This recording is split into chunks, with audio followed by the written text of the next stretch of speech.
Welcome back, and today we are Sunday, 20th of November, time check, 10 p.m. Singapore Asia time, or 10 or 9 a.m. Eastern Standard Time. Welcome back, and really excited about today. I hope you have a great weekend. Typically around this time, we kind of, slowing back, preparing for the week. And every time we enter into Sunday, it's a time of rest. And that's the reason why today I want to bring to you a very fresh topic, kind of really exciting over the past 2 days, Saturday and Sunday. And then we're going to look at this interesting topic and kind of apply the thinking. This live stream is not scripted. In fact, all of my live stream, all of the live streaming that I've done, they are not scripted. I basically start off with a general idea, a topic I want to share with you today, and that must make sense. That must empower us with wisdom, allow us to do the work of connecting the dots. And of course, most importantly, always on the foundation of insider trading. How can we know more than other people and make sense of it so that we can make a prediction? So that has always been my approach. So let's dive into the topic of today. I want to share with you about a great hero. You probably heard about him, read about him, but let's really go to the details of this amazing person. His name is none other than Nelson Mandela. Wow. Just invoking the name of this great man is kind of a hairstand moment, right? Why is he such a hero? And of course, we know him as the person who served jail time in order to free up his own people, right? So just by reading the very first paragraph here, I want to read this out to you, and then you kind of really dive into a little bit into the life of Nelson Mandela. Here we go. He was born in 1918, passed away in 2013. He was a South African anti-apartheid activist who served as the first president of South Africa from 1994 to 1999, 5 years tenure. He was the country's first black head of state and the first elected in a fully representative democratic election. His government focused on dismantling the legacy of apartheid by fostering racial reconciliation, ideologically an African nationalist and socialist. He served as the president of the African National Congress ANC party from 1991 all the way to 1997. And, many of us probably watch movies about him and kind of like go to the very cell that he was jailed in, and he spent many years of his life just in that small little cell room and kind of been transformed. So we look at a man like this, right? Charged in court, thrown into jail, gave up everything, but he fight on for the love of his people. So why did I bring him up? First of all, we really need to know the real legacy, right? The real legacy is right here. He served 27 years in prison. I mean, how many of you... No, I shouldn't ask that way. How many of you just think about the fact that you're going to serve 1 year in prison, you're going to freak out already? This man served 27 years. And back then when I was a prison volunteer, or we call it a prison counselor, I've never come across an inmate that is sitting in the prison more than 20 years, if I recall correctly, right? The maximum one I came across was 15 years. And it's really a long time. You literally lost your life. So let's think about it. Let's say every one of us live for 100 years, right? It also means that you're given up a third of your life just spending in the prison. This is mind-boggling, right? So a man that gone through 27 years in prison and then came out, free up his people, fight against apartheid. That means, it was white against blacks. and kind of rally the nation. And right now, where South Africa is, it is a strong country. They managed to break through the, the challenges of color. I bring him up because what I witnessed over the last 2 days, Saturday and Sunday, something close to it, but totally not exactly. Some people try to pin what we've gone through in the past 2 days, kind of aligned to the idea that perhaps someone in Asia is going to be the Nelson Mandela. I dispute that. Totally wrong idea. This is totally not able to put on the same rank to compare. Lopsided. And I want to bring to you the man I'm talking about, which is the hottest man over the past 2 days, past 48 hours. And this man is none other than Anwar Ibrahim.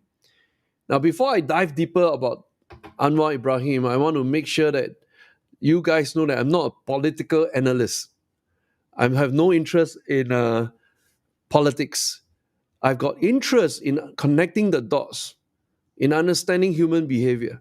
That's my interest. I got no interest in political parties, in the maneuvering.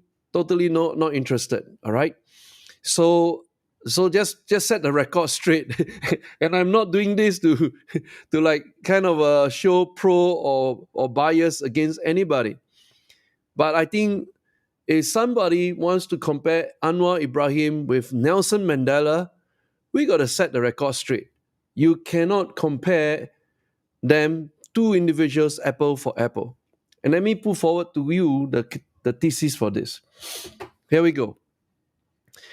So he was known as the protege of the previous Prime Minister of Malaysia, the longest serving Mahathir. And, he was earmarked as the protege, but unfortunately there was a fault between the two. And as a result, he went to jail, right? So let me come to this part here, right over here. This is the part that kind of highlighted why he went to jail. He started his political career as one of the founders of youth organization Angkatan Belia Islam Malaysia, ABIM, after joining the UMNO, the major party in the long-time ruling BN coalition. Anwar held several cabinet positions in successive governments in the 80s and 90s. So he's the insider, right? He was Deputy Prime Minister of Malaysia and Finance Minister during the 1990s and was prominent in Malaysia's response to the 1997 Asian financial crisis. So obviously this is a very, very smart guy. Steer Malaysia through the financial crisis. And in 1998, he was removed from all posts by Prime Minister Mahathir Mohamad and went on to spearhead the Reformasi movement against the government. He was jailed in 1999 after a trial for sodomy and corruption that was criticized by human rights groups and several foreign governments until his release in 2004. So after his conviction was overturned. So maximum prison stay 5 years. I mean, Nelson Mandela is 27 years. So if you want to talk about quality of time, there's a big difference already, all right? But because it's so political in the country, he went on to serve some more jail time, right? So the rest, I mean, you guys can go and read about it. But the long story short is this. This man wanted to be the Prime Minister of Malaysia very, very much. And over Saturday was the election for Malaysia. He was so close to it. And I want to, play out this video and all of us take this as a case study. What can you learn from this particular video I'm about to show you? So, it goes about studying body language, reading someone, and just using your common sense, your sixth sense. You don't have to be a trained psychologist, nothing about that. You just observe whether someone is genuine, whether someone is telling the truth. I just ask you, turn on your feelers. Learn from this video, right? So I was watching the election live, and this video was played out at 3:36 a.m. as of today, this morning, Sunday morning, because The election was on a Saturday, and after the vote counting was over, after the election was over, they started to count the votes. And of course, it's a very fierce fight among the different political parties. They have to count the vote until late in the morning, which translates to about 3:36 a.m. in the morning, right? So let me show you what I'm looking at here. So this tweet by Channel News Asia, 3:36 a.m. as of Sunday 20th this morning, right? And obviously, this is his platform and all his coalition partners on the same stage with him. And you see the man of the time, man of the moment. All the microphones were directed at Anwar Ibrahim, right? And what the Channel News Asia tweeted, Anwar Ibrahim declared that Pakatan Harapan, PKR, otherwise known as the short name for his party, they have crossed the 112 number. Now, what exactly is 112? Because in Malaysia, total number of political seats is 222. So you divided by 2 is 111. And if you want to be the majority, you must 111 plus 1. That's how you arrive at 112. All right. So he declared that they have crossed 112, surpassing the simple majority. That means you cross over 111. But declines to reveal which other parties, because they just on the PKR party itself, they didn't harness enough votes to cross 112. They have to combine with other parties to form the coalition government. Says it can only be revealed after the list is submitted to the king. Okay? So this is the backdrop. I was watching it live, and something happened in the interview. All right, so let's play out here. This is 14 seconds, and I was watching the live version, so it's a much longer version. I got to observe many other things, but let's see what you can learn from the 14 seconds here. We have it in writing, and we'll notify the palace accordingly. We have it in writing, and we'll notify the palace accordingly. So he said, we have in writing, and we will notify the palace that they are going to form the government. All right? So can you imagine someone who proclaimed that he has formed the government, but the people next to him look like attending a funeral right there? I mean, you only have like 15 seconds to watch this. I was watching this like throughout, and I started tweeting. All right. So let me show you my tweets. I want to go to the very first tweet. It's like 6 hours, 18 hours ago, all right? 18 hours ago. All right. So let's go to my first tweet. I tweeted this. This tweet is to communicate that I think someone is calling a bluff in a poker game. Poker is just playing poker. You're trying to call a bluff. And then, I want to connect the dots. I say it's a very confusing message. He spoke for about 30 minutes as he didn't indicate which parties are aligned with him. Because if you're going to form the government, you've got to tell who's with you, who's going to fight alongside with you. He didn't indicate, all right? And then I said that this is the strangest declaration of control of a government. And let me explain why I said that. Because the media landscape didn't believe the narrative at all. Everybody was listening and saying, huh? But the one that I tweeted somewhere, I think somewhere within my tweet, I was saying that how could this man announce that he has formed the government? There's no clapping, there's no cheering, there's no shouting, there's no slogan, nothing. Everybody was like, duh, what's going on? So Those are the nuances we need to pick up. And my conclusion was, I think he's calling a bluff. All right. So that was my conclusion before I went to bed. I said, I don't think they're gonna make it. All right. And then I went on to analyze this very interesting number right here. So this is the final results of the election. All right. So the party that we are talking about, led by Anwar, is PKR, the red logo. Just think of it as a red logo. Okay. So there's all the political analysts try to connect the dots, and they say, okay, if they align with which other political parties to form 112, minimum you need to have 112 to form the government. These are your permutations. These are your different scenario planning, right? Kind of very, very interesting, right? So I'm going to put out like this, and let's go through option number one. Option number one is that they form with the second leading political party, let's call it PN, all right, which is Pakatan National. But the problem was this. In the same live interview about 3 a.m., the leader of the Pakatan National, which is Muhyiddin, he said officially on live TV, he will never work with PKR.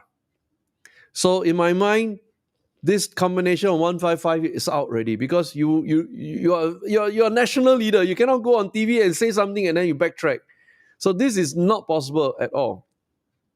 Second choice, how about working with the longest, most powerful political party in Malaysia, that's Barisan Nasional? Together they'll form 112, right? Because 82 plus 30 is 112.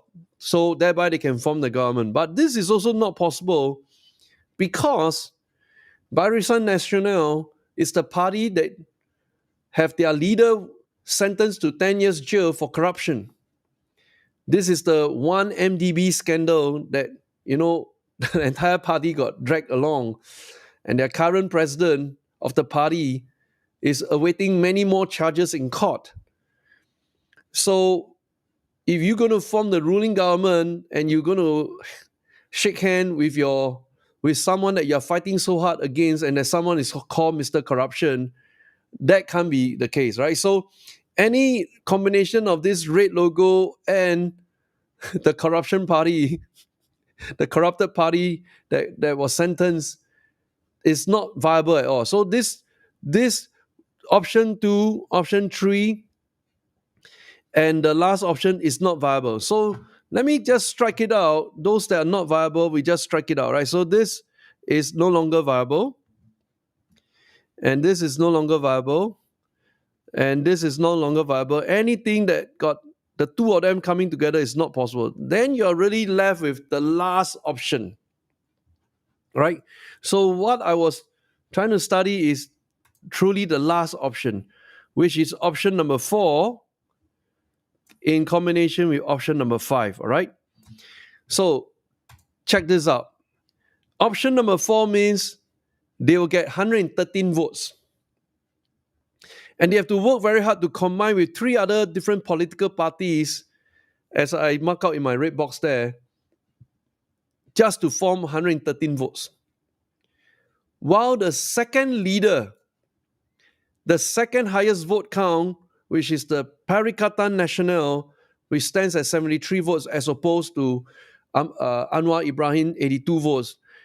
This guy, 73 votes, they have lineage to the previous party called the Barisan Nasional. So for them to come together work is like friends coming back together again, all right? And then they have, if they all agree to work together, they have 131 votes. It's much more convincing. So at 131 votes, you don't have to worry about if halfway through the term, 1 or 2 of your members of parliament pass away due to illness or due to accident, or someone decided to betray the party, you are still in control of the government. But at 113, it's very risky. You just need 1 guy, 2 guys to have illness, pass away. You're going to have a re-election all over again, all right? So between these two, 131 is a higher probability of success. right? So let me play out to you what is the latest as of today, right now. And back then, 6 hours ago, I was still thinking that Anwar Ibrahim PKR's chances of forming a government is very, very slim, because if they combine with Barisan Nasional, which is highest at 140, but they're going to betray all of their voters. Without Barisan Nasional, their highest count is 113, which, you just need two guys to pass away and then you're back to square one. But what if the second leader of the pack, Pakatan National, combined force with Barisan Nasional, their highest count is 131. So I was like rooting for highest probability of success for Anwar Ibrahim to fulfill his vision of becoming a prime minister and to fulfill what people are calling him the Nelson Mandela of Asia. These two guys must work together. But there's a problem here. Because part of PN is PAS, which is a Muslim party, all right? And they are never in agreement to work with like non-Muslim parties. So this is where race, religion, language come into the picture, kind of confuse everybody. Who are you really aligned with? Is it based on your religion, based on your race, based on your language, or based on someone who can do the job to serve the country? It's very, very complicated, very, very highly sensitive, because this is the voice of the people. You cannot just change the voice of the people overnight. It takes time, and that's the cruelty of politics. So I think that combination, which I highlighted here in my red box, I think for them to come together, if he can pull this off, what I highlighted in my red box, he would have done exactly what Nelson Mandela has completed in his life, putting the blacks and the whites to work together to uplift South Africa. That's why Nelson Mandela is great. But not in this case here. So fast forward, right now, this is the final outcome. All right? And it's very, very sad, because and it's not even official yet, but the moment it appears on the mainstream media from Singapore's The Straits Time, you can take it as it is confirmed. All right, they have until tomorrow 2:00 as the deadline to meet the Agong, which is the royal palace, to submit who will form the coalition government. And there you go, the headline: GPS will back PN, Pakatan Nasional, and Barisan Nasional and GRS to form the next Malaysia government. It is sealed. Game over. And we go down right here, and even as I'm sharing with you right now, it's very, very fresh to many people in Malaysia. Some of them have not received the information yet, because they got confused by the press conference this morning at 3:30 a.m. by Anwar Ibrahim telling everybody they have formed the government. But that is not, I don't think that is real anymore. All right. So let me go down to the important parts right here. GPS, Barisan Nasional, PI, and GRS, these are the different political parties. Collectively, they have 131 seats, more than the minimum 112 needed to form a simple majority in the 222 seat parliament. And that's it.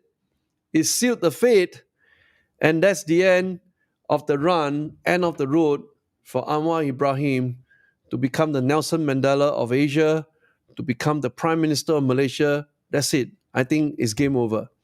So we'll know exactly 2 p.m. tomorrow, maybe around 3 to 4 p.m. The Royal Palace will officially announce to the country which party will form the coalition government of Malaysia. And this is like, I was looking at how fiercely fought this election is, and what drove me to share this this particular election with you is because of the 3:36 a.m. video. I don't agree with this video at all. The telltale signs are too obvious that how can you be announcing a new government when the people around you are like attending a funeral? No one is clapping, no one is cheering, and you're just trying to call a bluff. And, that's the end. So, what have we learned from this particular example? I want to pay my greetings to one and all who kind of watching live right now. Let me fire off the first live chat. Welcome back. All right. If you are in the house watching us live, I welcome you to share your comments or just say hello to your teacher. I shall wait for you. Welcome back.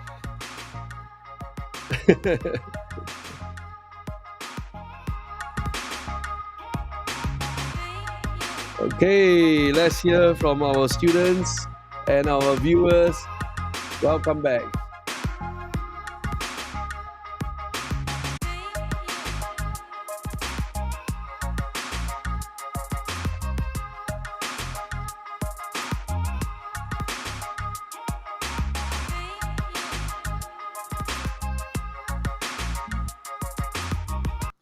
Okay, hello Kelvin from Beihai, Wilson, Hiram, Jeffrey, Benjamin, CP, John Lim from KL.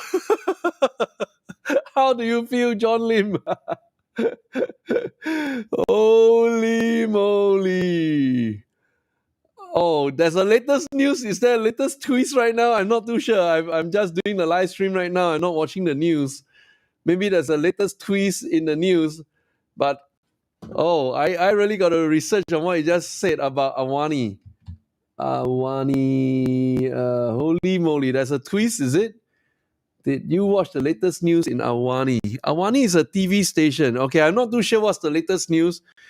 But I welcome you guys to post it on the comments because the last time I was catching up on the news is about when a Straits Times article was published, and this was exactly at 44 minutes ago. So I don't think there's any change so far with regards to the Straits Times article, but I welcome you guys to let me know what has changed, all right? So continue. Let's pay my greetings to Manfred, Chufat, Karen, Adeline, Eltin, Henry, Yen, Chuman, and welcome to all of you, Shalene, Ivan, Shane, and here is the latest news above. Where's the above, John? Can you give me the link? What? I can't read what you're reading, all right? So you got to give me the link or tell me what's going on, all right? Maybe Pakatan Harapan. Let me see, is there any updates on Pakatan Harapan? Oh, they are still forming the government, is it?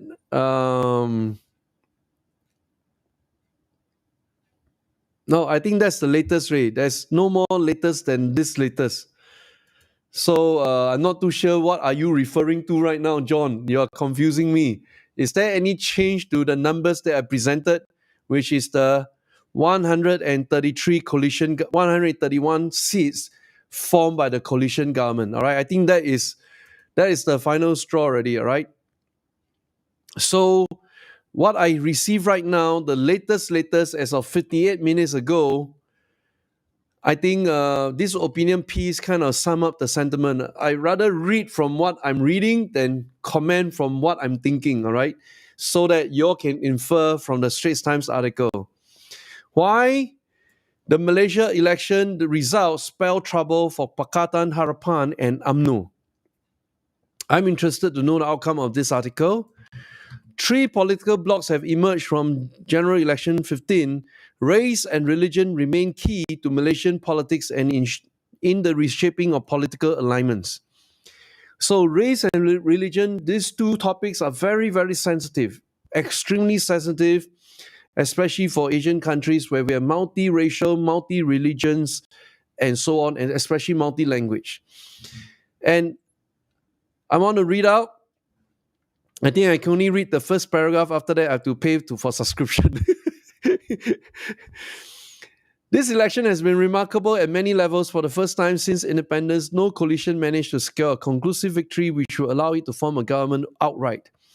The hung parliament, which is where no parties can claim majority, that's called a hung parliament, has triggered a period of intense horse trading because they have to form their alignment with different parties among the main contenders, which continues at the point of writing and will likely ensue over the course of a very unstable next 5 years. So in by itself is not a good news for the common man. When any country has political instability, just look at United Kingdom. Holy moly, it's complete mess, right? And right now you look at Malaysia, it's bad. And when it's bad for Malaysia, it's not just bad for Malaysia, it's bad for entire Southeast Asia. There will be spillover effects. So you all must know, this problem is not contained within the country. It will spill over effects to the regional as well, right? And the election was an absolute disaster for Barisan National Coalition and especially its key component UMNO, for which the by-election victories in Johor in 2022 and Malacca in 2021 proved to be little more than false dawns. So I'm not too sure what is the latest news right now. I mean, John is giving me like readers, I'm not too sure what you want me to read. I can't follow up already. But I think I want to come to a conclusion of why I share about this Malaysia election in today's live stream. Number one, our ability to read the dots, connect the dots, and decipher the dots is super important. And sometimes it's just because I was watching like 30 minutes of the live press conference, just basic observation. And the interesting thing is, no one dared to comment on Twitter. I was the first to comment on Twitter when Channel News Asia tweeted this out. I was so surprised. Hey, how come the Malaysians are not reacting? I'm outsider. I'm commenting on it, and I say, where's the cheer? Where's the shouting? Where's the slogan? Nothing happened. Everybody just kept quiet. Maybe they knew at the grassroots level, but for me, as an outsider, I don't know what's going on the ground, right? So the first observation, this is not a picture of a happy government. It's like funeral. So those are telltale signs. So step one, I think, is a telltale sign. Step two, I think, is a bluff. And I really tweeted it. I think this is calling a bluff. Something is not right. Not too sure what is not right, because by then, it's around 3, 4 a.m. in the morning. We are all tired and ready to go to bed. And then just wait for it to play out, right? Then the next day, step two, when I start tabulating the numbers, that's why numbers are so important. Numbers are so important. Then you can choose the highest probability of success, which route you want to pursue. Whether it's investing or trading, whether it's following an insider, you decide. All right, you decide. So from that point onwards, okay, I think I got help from Kelvin Hong. The latest news: Barisan National President disagreed with GPS announcement. Wow, this is gone totally berserk already. All right, let me just BN GPS.